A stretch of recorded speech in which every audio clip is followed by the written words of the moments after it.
Hi guys, welcome back, and today I'm going to show you how to reset your tyre pressure monitoring system on an Audi. This is a Q5, but it's the same system on the A4, A6, so you know it all works the same. It's the T.P.M.S.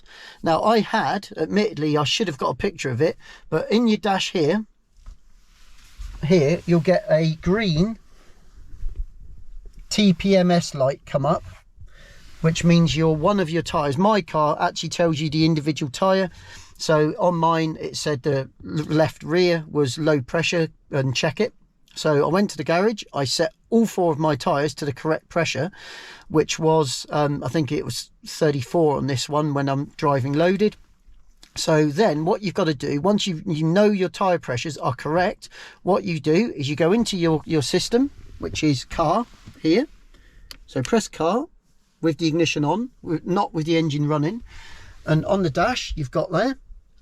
So then you scroll down to tyre pressure monitoring, you click on yes, and then if you know your tyres are correct, you see it says store now, so I click yes.